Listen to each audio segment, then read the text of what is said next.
অন্নপূর্ণা ভাণ্ডারের নতুন আপডেট নিয়ে চলে এসেছি।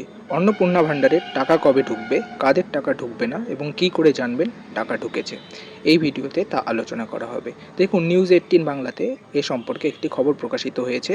অন্নপূর্ণা ভাণ্ডারের অগাস্টের অর্থাৎ তৃতীয় কিস্তির 3,000 টাকা ঢুকবে কবে। জুন জুলাইয়ের পর অগাস্ট মাসের এবার টাকা ঢোকার পালা। অগাস্টেও 3,000 টাকা ব্যাঙ্ক অ্যাকাউন্টে পাঠানো হবে। এক্ষেত্রে সুবিধাভোগীরা অগাস্টের 7 তারিখের মধ্যে নিজেদের ব্যাঙ্ক অ্যাকাউন্টে টাকা পেয়ে যাবেন। সুবিধাভোগীরা নিজেদের ব্যাঙ্ক অ্যাকাউন্টে ডিবিটি লিঙ্কের মাধ্যমে সরাসরি টাকা পাবেন। ডিবিটি লিঙ্ক যদি সক্রিয় না থাকে কিংবা আবেদনপত্রে যদি নাম ভুল থাকে, তাহলে পেমেন্ট নাও পেতে পারেন। এছাড়া অন্য কোনো কারণে ব্যাঙ্কগত ত্রুটি থাকলেও টাকা নাও ঢুকতে পারে। এছাড়া টাকা না পাওয়ার কারণ হলো, একই মোবাইল নম্বর ব্যবহার করে যদি একাধিক আবেদনকারী আবেদন করে থাকেন, অর্থাৎ আপনার ব্যাঙ্ক অ্যাকাউন্ট এবং মোবাইল নাম্বার আলাদা হওয়া জরুরি।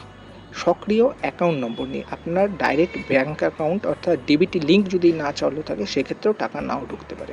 এছাড়া টাকা না পাবেন যারা, তারা হলেন সরকারি কর্মচারী বা পেনশনভোগীদের জন্য নিয়মাবলী, অর্থাৎ তার পরিবারের কেউ স্থায়ী সরকারি কর্মচারী বা পেনশনভোগী হলে, করদাতা হলে, কিংবা জাল শংসাপত্র দিয়ে থাকলে, কিংবা যাচাই প্রক্রিয়া অর্থাৎ যাদের ভেরিফিকেশন হয়নি, তাদের টাকা ঢুকবে না। ধন্যবাদ।